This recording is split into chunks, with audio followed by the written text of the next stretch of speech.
People came together in Lynchburg this morning to encourage the community to end gun violence.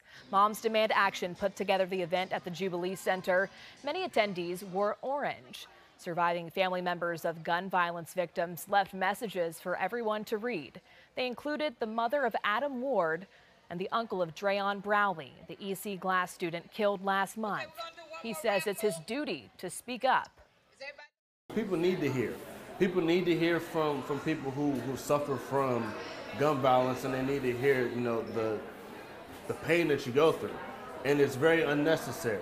A lot of gun violence is unnecessary, but unless people speak up about it, people won't know about it.